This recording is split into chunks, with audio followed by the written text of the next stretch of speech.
Iran Israel की 12 दिन लंबी जंग के बाद ईरान के गुस्से का नया चेहरा सामने आया है। ईरान के सबसे बड़े शिया धर्मगुरु ने अमेरिका के राष्ट्रपति डोनाल्ड ट्रंप और इजराइल के प्रधानमंत्री बेंजामिन नेतन्याहू को खुद का दुश्मन करार देते हुए फतवा जारी किया है। इस फतवे में दोनों नेताओं को मोहरेब यानी ईश्वर से युद्ध करने वाला अपराधी बताया गया है।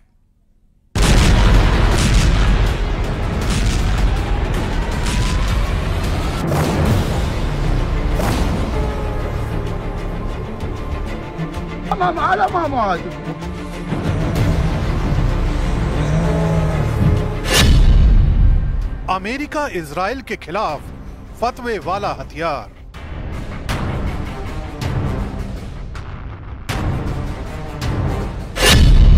ईरान के शीर्ष शिया धर्मगुरु ने जारी किया फतवा।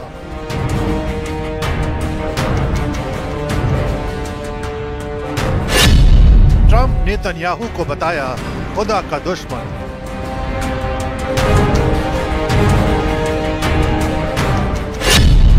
ईरानी फतवे से दुनिया में हड़कंप।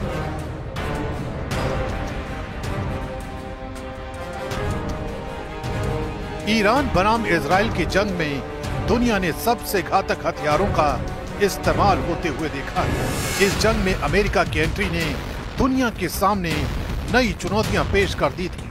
12 दिन तक चली इस जंग के बाद सीज फायर का ऐलान किया गया, लेकिन अब ईरान ने इससे आगे की कहानी शुरू कर दी है और वो कहानी है नेतन्याहू और ट्रंप के खिलाफ रिलीजियस वॉरफेयर की।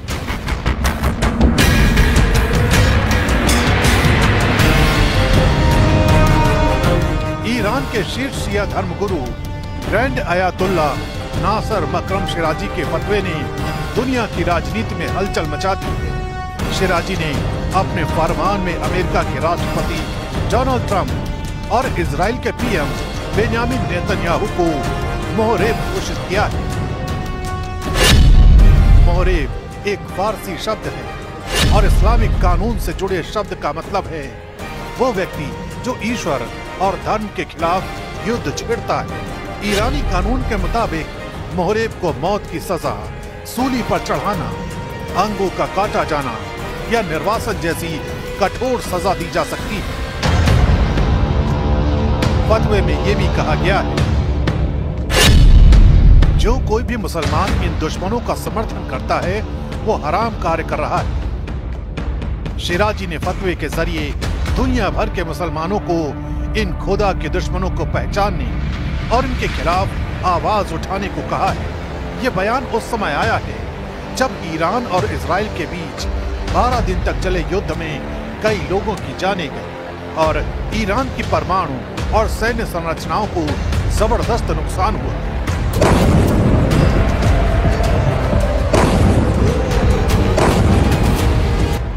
इस भीषण जंग ने ईरान को अंदर तक झकझोर दिया। तेल अवीव से लेकर हाइफा तक मिसाइलें दागने के बाद इजराइल की जवाबी कार्रवाई में ईरान को भारी नुकसान झेलना पड़ा।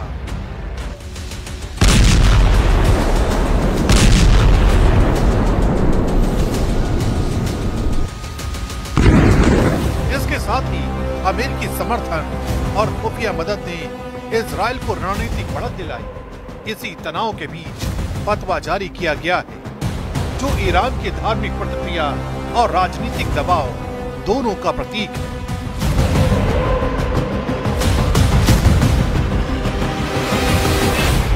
शिराजी ने अपने बयान में सिर्फ ट्रंप और नेतन्याहू को निशाने पर नहीं लिया, बल्कि मुस्लिमों से भी एकजुटता की अपील की है। जो भी मुसलमान अपने धार्मिक कर्तव्य निभाते हुए इन दुश्मनों के खिलाफ संघर्ष करता है वो खुदा के रास्ते का योद्धा है। अब सवाल ये है कि इस फतवे का असर क्या होगा। क्या ये धार्मिक अपील सीमित दायरे तक रह जाएगी या फिर इसका इस्तेमाल ईरान की विदेश नीति और कट्टरपंथी संगठनों द्वारा एक सीधी कार्रवाई के संकेत के तौर पर किया जाएगा? क्योंकि इस्लामिक कानून में मोहरेब की घोषणा साधारण बात नहीं है। ईरान के लिए ये एक तरह से डिप्लोमेटिक वॉर का विस्तार है जिसमें अब लड़ाई सिर्फ सैन्य नहीं, धार्मिक पहचान और राजनीतिक वैधता पर भी है। इस बयान के बाद अंतर्राष्ट्रीय मंचों पर तनाव बढ़ सकता है। अमेरिका और इजराइल पहले ही ईरान के खिलाफ कड़ी पाबंदियों और जवाबी कार्रवाई की नीति पर है। अब अगर कोई कट्टरपंथी गुट इस फतवे को आधार बनाकर किसी खतरनाक साजिश की ओर बढ़ता है तो इसकी जवाबदेही सीधे तौर पर ईरान पर आएगी। दुनिया अब देख रही है कि क्या ये एक धार्मिक नेता की भावनात्मक प्रतिक्रिया है या एक तय रणनीतिक घोषणा जो आने वाले महीनों की राजनीति और संघर्ष की दिशा तय कर सकती है।